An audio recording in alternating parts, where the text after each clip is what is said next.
देखो भाई, डेटिंग के दौरान जो आपने बोला कि हाँ लॉ वगैरह मतलब केसेस फाइल हो सकती हैं, ठीक है। आप बीएनएस 69 से बच सकते हो। बीएनएस सिक्सटी हम्म। नाइन से आप बच सकते हो डेटिंग के दौरान। कैसे पता है? एक फेज होता है ना, बहुत लॉन्डे ये चीज समझते नहीं है। जो रिलेशनशिप का स्टार्टिंग का फेज होता है उसमें बेसिकली आपको सामने वाले इंसान को परखना होता है, ठीक है। स्टार्टिंग के 1-1.5 साल तुम्हें परखना होता है। अब लॉन्डे क्या करते हैं ना, रिलेशनशिप के स्टार्टिंग में जब उन्हें परखने का समय है, वो सही समय है जब वो सामने वाले इंसान को परखे। लेकिन क्या करते हैं, परखने की जगह पे क्या करते हैं, स्टार्टिंग में ही कमिटमेंट दे देते हैं। इमोशन में आके स्टार्टिंग में ही कमिटमेंट दे देते हैं कि नहीं मैं तुमसे शादी हम्म। करूंगा, तुम ही मेरे लिए सब कुछ हो, फलाना ठिकाना। सबसे पहला चीज याद रखना, कभी भी कमिटमेंट तुम चैट्स या कॉल में मत देना, क्योंकि chats and calls always proof बनती हैं। एंड लॉ किस पे भरोसा करता है? सबूतों पे। तो तुम सबूत दो ही मत। तुम्हें जितना कमिटमेंट देना है, तुम लड़की से मिलो, आमने सामने बैठो, चेक करो कि उसने फोन में रिकॉर्डिंग ऑन किया है कि नहीं। तुम तब कमिटमेंट दो। जितना बोलना है उसको मुंह पे वहां पे बोल दो। बट घर आके चैट्स एंड कॉल्स पे मत कोई किसी तरह कमिटमेंट देना, ठीक है। एंड दूसरा सबसे इंपॉर्टेंट चीज, कभी भी अपने रिलेशनशिप में चैट्स एंड कॉल्स पे ज्यादा बात करो ही मत। मोस्ट इंपॉर्टेंटली रिलेशनशिप के स्टार्ट में, ठीक है। हमेशा बोलो कि मैं बिजी था इसलिए कॉल नहीं कर पाया, मैं बिजी था इसलिए चैट नहीं कर पाया। मिल के बात करो, वो अच्छी बात है। बट चैट एंड कॉल्स में उतना ज्यादा बात मत करो। चैट एंड कॉल्स में तभी बात करो जब तुम्हें किसी मीटअप को प्लान करना हो, या फिर किसी डेट को उसके साथ तुम्हें प्लान करना है। कोई मिलने का समय तुम्हें उसके साथ प्लान करना है, तभी तुम करो, ठीक है। जी।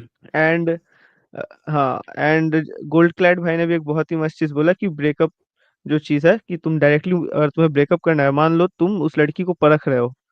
मैंने अभी बेसिकली ये जो 2 पॉइंट बताया कि चैट में कमिटमेंट नहीं देना है, या फिर चैट या कॉल्स में बात नहीं करना है, वो तुम्हें तब करना है जब तुम लड़की को परख रहे हो।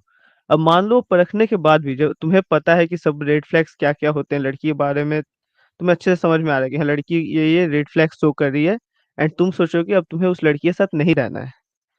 परखने के बाद तुम्हें पता हम्म। चला कि लड़की के साथ तुम्हें नहीं रहना है। तब तुम ब्रेकअप कैसे करोगे? तो गोल्ड क्लैड भाई ने बोला कि डायरेक्ट बोलना नहीं है, ठीक है। मैं कहता हूँ कि ब्रेकअप तुम करो ही मत।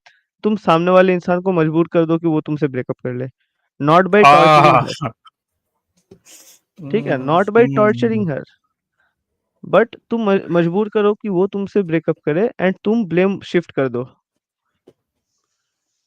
ठीक है। तुम जी ब्लेम जी, शिफ्ट कर आई दो। थिंक। अब ये मजबूर कैसे करोगे तुम? मजबूर कैसे करोगे? अगर लड़की टॉक्सिक हुई ना, तो तुम उसे जरूरत से ज्यादा अटेंशन, जरूरत से ज्यादा केयर, जरूरत से ज्यादा प्यार दिखाने लगोगे। तो वहां एक रिवर्स साइकोलॉजी फिर से प्ले करता है। तो लड़की खुद तुमसे डिस्टेंस लेने लगेगी। अब तुम उसके डिस्टेंस लेने वाले बिहेवियर को लेके थोड़ा सा आर्ग्यूमेंट कर दो कि तुम मुझे टाइम नहीं दे रही हो। तुम उसे परेशान कर दो कि आ मुझे तुम्हारा टाइम चाहिए, गैस लाइटिंग फाइनल ठीक बॉस। है। यस, हाँ। आ तुम उसे परेशान करो, मुझे तुमसे टाइम चाहिए, तुम मेरे लिए इतना एफर्ट डालो। जब वो लास्ट में परेशान हो जाएगी, वो ब्रेकअप कर लेगी।